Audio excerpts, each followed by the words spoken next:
You've seen it happen. Someone says almost nothing in a room, yet everyone watches them more closely than the person speaking non-stop. You assume it's confidence, or maybe experience. But what you're actually seeing is control being exercised without effort. But if that control isn't visible, how do you know it's there?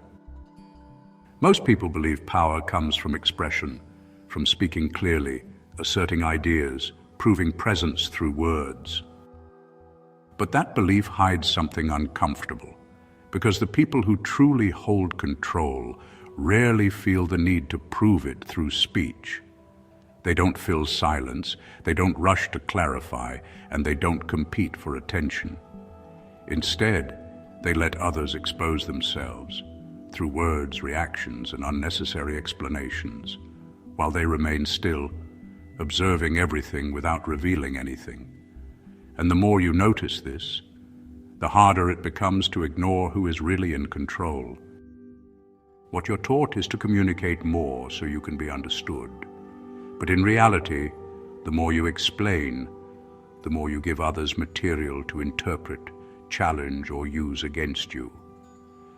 Every extra word narrows your position, makes your intentions visible, and removes the uncertainty that gives you leverage. Silence, on the other hand, keeps you undefined, and what cannot be clearly defined is far harder to control. This is the part most people miss. Control is not created by what you say, but by what you choose not to reveal. When you speak less, people are forced to fill the gaps themselves. They project assumptions, they search for meaning, and in doing so, they expose their own thinking. You remain still, but the room becomes active around you, and without realizing it, they begin adjusting to you, not the other way around. What feels like silence on your end is movement on theirs. And once that shift happens, something subtle begins to take hold. People start watching you more carefully than they listen to themselves. They replay your few words, searching for meaning that may not even be there, while overlooking the excess in their own speech. The less you give, the more weight each word carries, and that imbalance quietly tilts influence in your direction without any visible effort. You might think speaking more gives you presence, but in reality it often does the opposite. When you talk too much, you lower the value of what you say, you reveal your intentions too early, and you make it easier for others to predict you. Predictability is comfort for them, and a loss of control for you. The person who cannot be easily read becomes the one others hesitate around, and that hesitation is where control begins to form. And hesitation is rarely random. It's a response to something they can't read. Silence also creates pressure, and most people are uncomfortable with it. They rush to fill it, to explain, to justify, to soften the moment. But when you remain composed within that silence, you shift that pressure onto them. They begin speaking to escape it, often revealing more than they intended, while you give nothing in return. Over time, this pattern becomes predictable, not for you, but for them. What looks like restraint from the outside is actually a form of quiet dominance, because you are deciding when information moves and when it stops. You are not reacting to the conversation, you are shaping its pace simply by refusing to be pulled into it. And the more others try to draw you out, the more they expose how dependent they are on your response, while you remain unaffected. The moment they start needing your response, the balance has already shifted. This is where perception begins to shift in your favor, not because you demand attention, but because you withhold access. People start assigning weight to your silence, assuming there is intention behind it, depth behind it, even strategy behind it. Whether that assumption is accurate becomes irrelevant, because their behavior adjusts around that perception, and perception is what quietly governs influence. And once people begin adjusting to you, you no longer need to assert control directly. It's already happening beneath the surface. Conversations slow when you pause. Decisions wait for your response, and even your absence begins to carry weight. You haven't increased your effort, you've reduced it. And that reduction is exactly what makes your presence harder to ignore. And most of this happens without a single direct move from you. But this only works if your silence is intentional, not passive, not uncertain, not driven by hesitation. There's a difference between having nothing to say and choosing not to say it. One comes from lack, the other comes from control. People can sense that difference, even if they can't explain it, and they respond to it without realizing why. If your silence comes from hesitation, people will read it as weakness, a gap that needs to be filled, a position that can be pushed. But when your silence feels deliberate, measured, almost unmoved, it creates a boundary without words. Others begin to speak more carefully, not because you asked them to, but because they sense they are being observed more than engaged. People react differently when they feel seen, but not understood. That is where the advantage begins to take shape. Not in what you control directly, not in what you force or impose, but in how others start controlling themselves around you without being asked to do so. It happens gradually, almost unnoticed at first. They begin to filter their words more carefully, reconsider their tone before speaking, and second-guess what they choose to reveal, all without you saying anything at all. There's no instruction, no correction, no visible pressure, just a quiet shift in how they respond to your presence. And once people begin regulating themselves in your presence, adjusting without being told, you've already taken a position most never reach, one where influence exists without needing to be expressed. This is why the need to constantly express yourself works against you. It keeps you exposed, reactive, and easy to interpret, even when you believe you're gaining clarity or control. The more you try to be understood, the more you narrow how others can see you, defining your position in ways that can be predicted, challenged, or used. But when you step back, reduce your output, and allow others to interpret less, something begins to shift. You expand the range of how you can be perceived, and that lack of definition creates space. Space that others try to fill on their own, and that ambiguity doesn't weaken your position, it strengthens it. It becomes a form of quiet leverage, one that doesn't rely on force or explanation. The less defined you become, the harder it is for others to position you, to anticipate you, or to move against you with certainty. You begin to notice patterns you would normally miss, subtle shifts in tone that don't match the words being used, hesitation just before someone commits to what they're about to say, the way people adjust their language depending on who they believe is paying attention and how they expect to be perceived.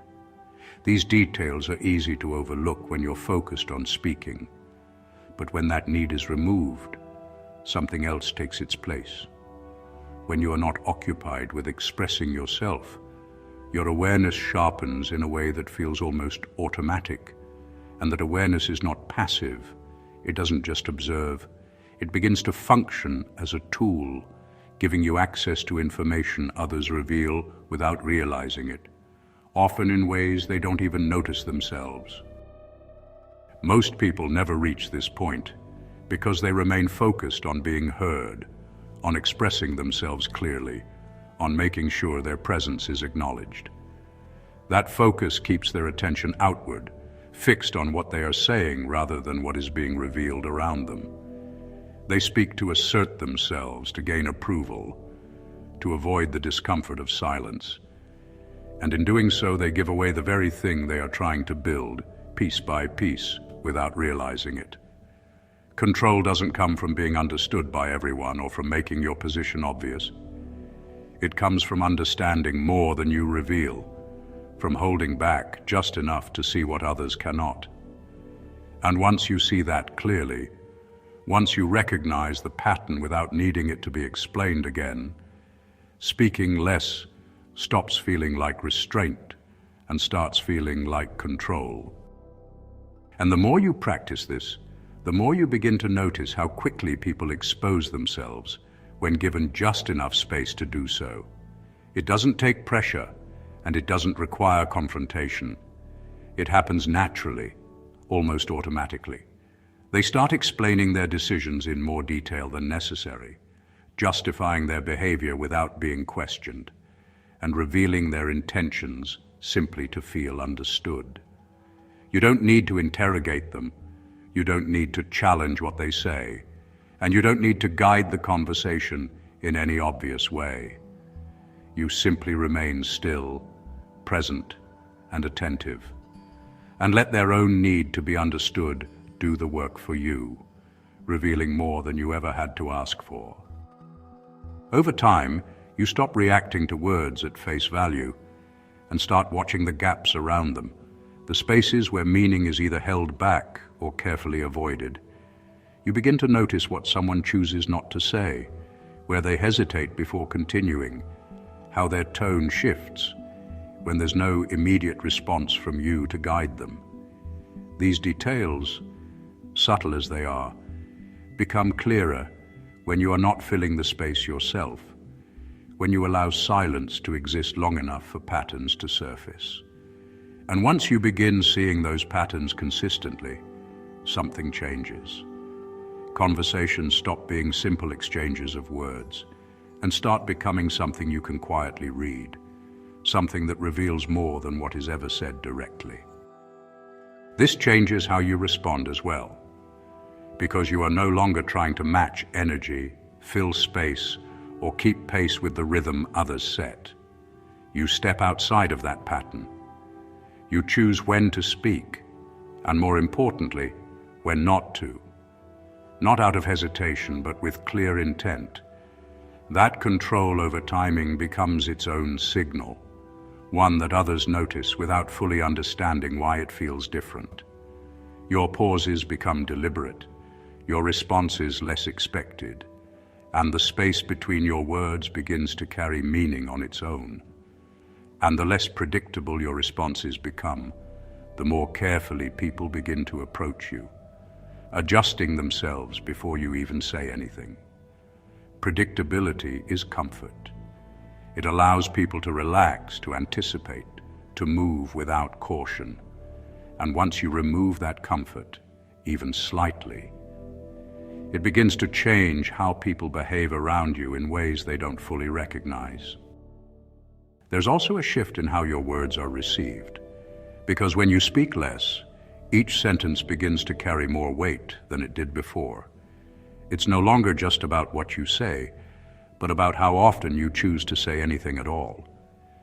People start listening differently, not because your words are louder, more complex, or more impressive, but because they are rare, and rarity changes how attention is given.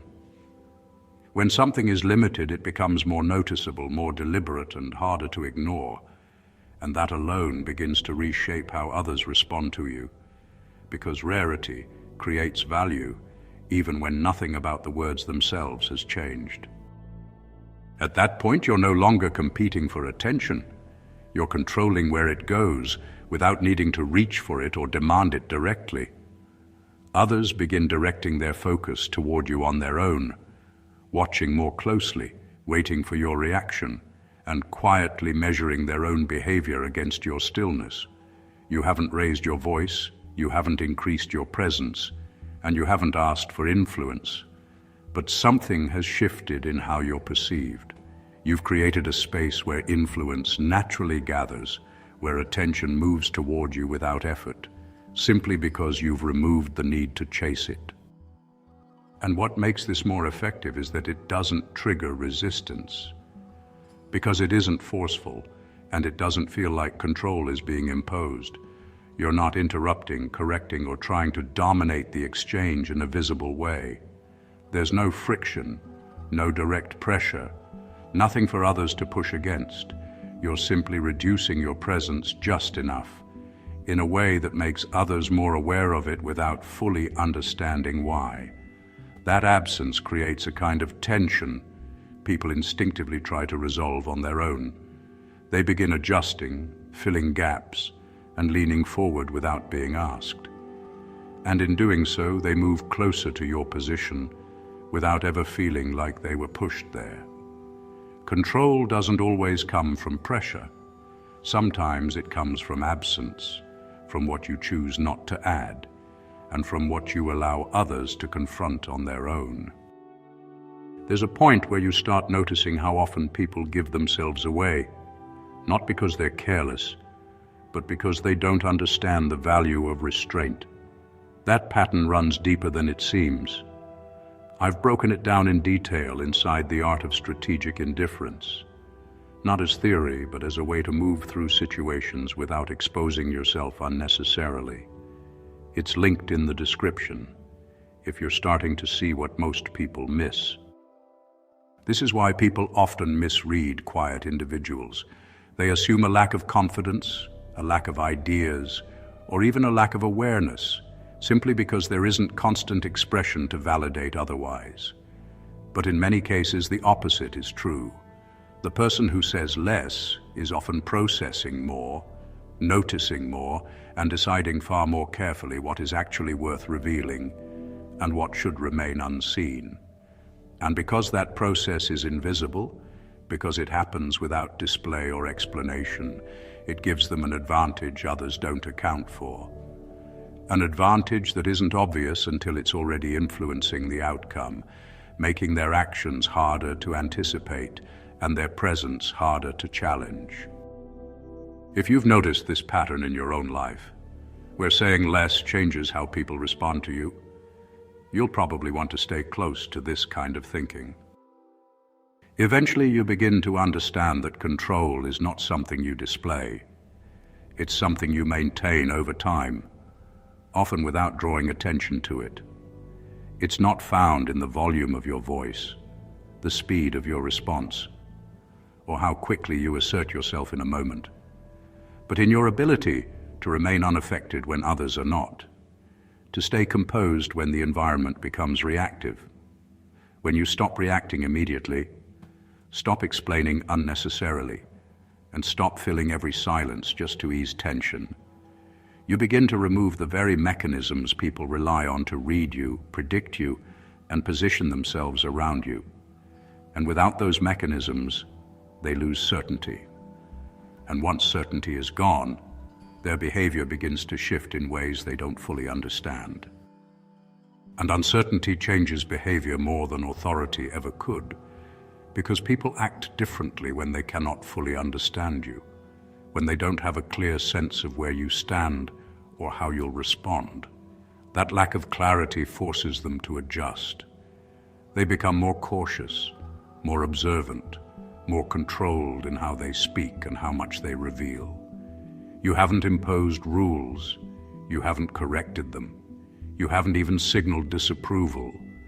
But they begin to create their own limits, simply to avoid misreading you or stepping too far in the wrong direction. And that shift doesn't happen loudly. It happens quietly, without confrontation, without visible effort, and without you needing to announce or explain anything at all. There's a point where you stop seeing silence as something empty, something passive, and start recognizing it as something active, something that quietly shapes how others move, react, and position themselves around you. It's no longer just about holding back words or choosing not to speak. It becomes a matter of deciding what deserves to exist in the first place and what never needs to be expressed at all. And once you reach that point, something shifts internally. You no longer feel the need to compete for attention, explain your thinking, or prove your presence through constant expression. Because control is already there, settled beneath the surface, even when nothing is being said, and even when no one can clearly see it. If this shifted how you see silence, even slightly, then you already understand why most people never reach this level of control. It isn't obvious, and it's not something that's explained directly or taught in a clear way. Most people move past it without ever noticing what's actually happening beneath the surface. If you found this useful, leave a like. It helps more than it seems, not just for reach, but in signaling that this kind of perspective is worth continuing. I'm also interested in your experience. Have you ever noticed how people begin to behave differently when you stop explaining yourself, when you hold back just enough to let them fill the space? Let me know in the comments. If you want to go deeper into this way of thinking, the art of strategic indifference is in the description. It goes further than what can be said here, breaking these patterns down in a more deliberate and structured way, especially the parts that don't translate cleanly on public platforms. The details most people overlook or avoid entirely are explored there without needing to simplify them. You'll also find my Patreon linked there, where I share more private material, not content designed for reach or visibility, but ideas that require a quieter space to be understood properly. Things that don't fit into long formats or surface-level discussions, but still shape how you move, how you observe, and how you position yourself over time.